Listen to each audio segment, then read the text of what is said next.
আসসালামু আলাইকুম। আবারও হাজির হলাম আপনাদের মাঝে নতুন আরেকটি ভিডিও নিয়ে। আপনারা দেখতে পাচ্ছেন আমাদের সামনে একটি ডেল বর্ডারলেস মনিটর আছে। এটির মডেলটি হলো S2218H। তো এটা সমস্যা হলো, এটা আপনারা দেখতে পাচ্ছেন প্যানেলের সমস্যা, কিন্তু সাথে সাথে প্যানেল তো সমস্যা আছেই, এর বাইরেও একটা সমস্যা আমি দেখতে পাচ্ছি। এই পাশে লাইট কম আছে।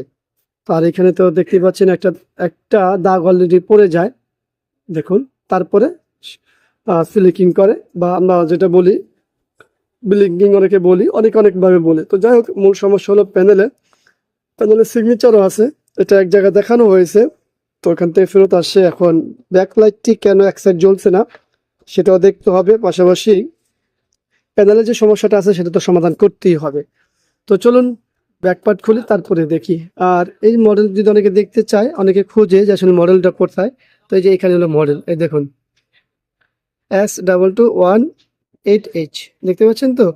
তো অনেকে অনেক সময় মডেল খুঁজে পায় না। এখানে আসলে আছে কি, এখানে আমাদের আছে হচ্ছে শুধুমাত্র একটা এইচডিএমআই, একটা বিজিএ, শুধুমাত্র একটা এইচডিএমআই, একটা বিজিএ। এর অর্থ কি? আরো কিছু থাকে? হ্যাঁ, এখনকার মধ্যে ডিবিআই পোর্টও থাকে, অনেক সময় এইচডিএমআই দুইটাও থাকে। তো ডেলের ক্ষেত্রে একটাই থাকে। এটার ক্ষেত্রে এমন না যে কম দিয়ে দিচ্ছে, বিষয়টা এরকম না। আর এখানে আছে আমাদের একটা ইনপুট, একটা আউটপুট, মানে অডিও ইন এবং অডিও আউট। তো চলুন ব্যাকপার্ট খুলি। আর এখানে একটা ডিসি পোর্ট তো থাকবেই, এই যে ডিসি পোর্ট।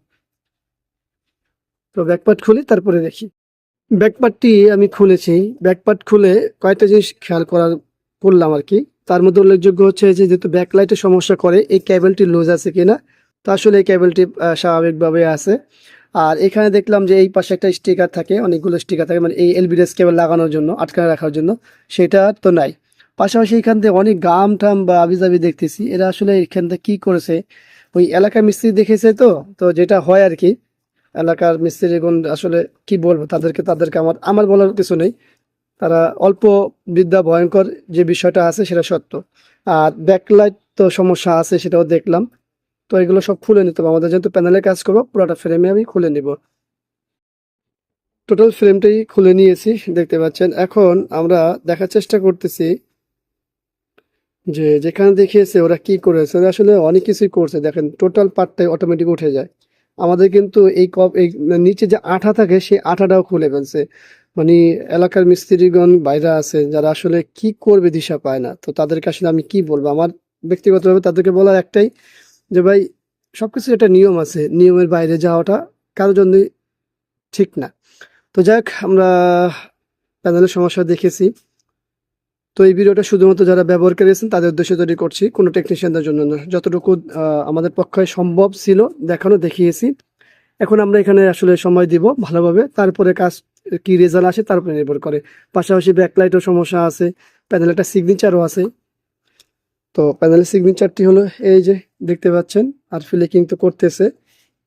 এই সাইডটা ভালো আলো দিক দিয়ে, এই সাইডটা আলো কম, মানে কি বলবো আসলে।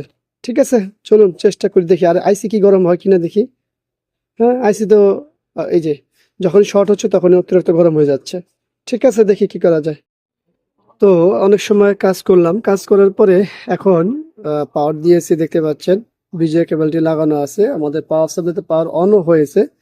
আমরা দেখার চেষ্টা করি যে এখন প্যানেলের কি অবস্থা হয়েছে। তো আমরা দেখতে পাচ্ছি আলহামদুলিল্লাহ আমাদের যে সমস্যা ছিল সেই সমস্যাটি সমাধান হয়েছে। আর হলো প্যানেলের সিগনেচারে যে, আর এই পাশটি মূলত লাইট কম। তো আসলে এই অবস্থায় সে কি করবে তারই ব্যাপার। আমাদের কাছে লাইটের জন্য যেহেতু আসে না, আমরা লাইট নিয়ে এই মুহূর্তে কোনো কিছু বলবো না বা আমরা করব না। লাইটের কেবল ভালো আছে, আমরা ব্যাকলাইট চেক করেছি, দেখতে পেয়েছি যে আসলে অনেক সময় হয় কেবল থেকে হয়, ইনভার্টার থেকে হয়, অনেক সময় ব্যাকলাইট থেকে হয়। তো আসলে এটা কোত্থেকে হয়েছে, আমরা ব্যাকলাইট থেকে পেয়েছি সমস্যাটা। তো আমরা আমাদের ইনভার্টার দিয়ে আমরা ব্যাকলাইটটি চেক করে নিয়েছি। তো যাক, আমাদের মূল কাজ শেষ আলহামদুলিল্লাহ, আল্লাহর অশেষ মেহেরবানি। আশা করি ভিডিওটি আপনাদের ভালো লাগবে। যদিও ভিডিও ভালো লাগার কারণ থাকতে পারে, আবার নাও থাকতে পারে। ভালো না লাগলে ডিসলাইক করবেন। আর আপনার মূল্যবান মতামতটি অবশ্যই কমেন্টসের মাধ্যমে জানাবেন। ইনশাল্লাহ দেখা হবে অন্য কোনো বিষয় নিয়ে। ভিডিওটি যদি ভালো লাগে আমাদের সঙ্গে থাকুন, এই চ্যানেলটি সাবস্ক্রাইব করে পাশে থাকা বেল বাটন চাপ দিয়ে রাখুন। আবারও দেখা হবে ইনশাল্লাহ অন্য কোনো বিষয় নিয়ে। আজকের মতো এখানে বিদায়। আল্লাহ হাফেজ। আসসালামু আলাইকুম রহমতুল্লাহ ওয়া বারাকাতুহু।